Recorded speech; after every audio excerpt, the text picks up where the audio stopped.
বয় বড় মার ছবি রাস্তায় এঁকে দিয়েছো। দেখো বড় মাকে কিন্তু রাস্তায় এঁকে ফেলেছে। কোথায় থাকো তুমি? আমি থাকি বাড়ি মেদিনীপুর। মেদিনীপুরে বাড়ি। এখানে কি করতে এসছো? দু টাকা 1 টাকা হয়। ঘুরে ঘুরে বেড়াও? এই মানে এঁকে বেড়াও? ওই আঁকি লোকে 2 টাকা 1 টাকা দেয়, চুরি করে তো খাই না। আচ্ছা যার ভালো লাগলে দেয়। আচ্ছা আঁকার পরে 2 টাকা 1 টাকা দেয় তাই তো লোকে? না, আগে 1 টাকা লিখতাম তো দেখলাম সব ছোট 1 টাকার কয়েন দিত, চালাতে পারতাম না। আচ্ছা। একটা পুলিশ বলছে কি ওতে বাড়িয়ে লিখবি, 1 টাকা লিখবি না।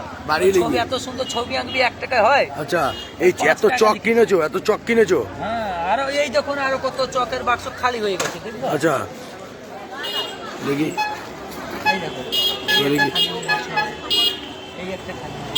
হ্যাঁ আর এই কয়েনগুলো দোকানে গেলে তো নেই, এটা কেউ বলে না। আচ্ছা। সরকারি পয়সা সরকার তো বন্ধ করে না। আচ্ছা। বন্ধ করে যে তুমি আমি, হ্যাঁ। তুমি দুটো দেবে, আমি একটা নেব, আমি একটা এখানে নেব। এখানে কি লিখেছো ওটা?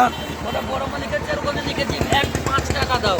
5 ওই 1 টাকা লিখেছে। আচ্ছা এখানে লিখেছো 5 টাকা দাও, আর এখানে লিখেছো বড় মা, তাই তো? আর বড় মাকে রাস্তায় রেখেছি ওইখানে সামনে। আচ্ছা বড় মাকে রাস্তায় এঁকে শুয়ে দিয়েছো তাই তো? না, করে দেবো কেন? আচ্ছা এখন তো এগুলো সব পালিয়ে যদি যায় বড় মা তো? পা দেবে না, তারপর মুছে দেবো যাওয়ার সময় এটা দেবো। আচ্ছা মুছেও দেবে তাই তো? যতক্ষণ বসে থাকবো কেউ পা দেবে না। আচ্ছা আজকে ভিড় নাই তো লোক। কবে এসছো মেদিনীপুর থেকে? আমি অনেকদিন, আমি হালিশহরে ঘর ভাড়া করি। ঘর বানিয়ে থাকো আর বড় মার এখানে এসে এই করে টাকা ইনকাম করো তাই তো? পথে চলি, কারো ভালো লাগলে দেয়।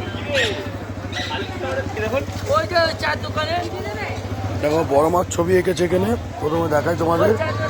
আর এখানে বিভিন্ন আঁকা এঁকেছে, ঠিক আছে। এই ছেলেটি মেদিনীপুর থেকে এসে 1863 লিখেছে, এখানে নাম লিখেছে, হাতের লেখাও খুব সুন্দর।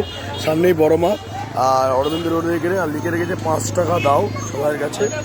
আর এখানে এখানে বড় মার ছবি এঁকেছে, এই থেকে চিনে রাখো, ঠিক আছে। হাতের আঁকা এবং জিনিস ভালো, যে যেমন পয়সা দিচ্ছে, যে যেমন পয়সা দিচ্ছে তেমনই নিচ্ছে, রাখো এখানে, ঠিক আছে। আর হাতের আঁকাটা খুবই ভালো দেখলাম, এটাই। ওই যে বাড়ি হালিশহরে, বলতে দেখতে পাই না হালিশহরে।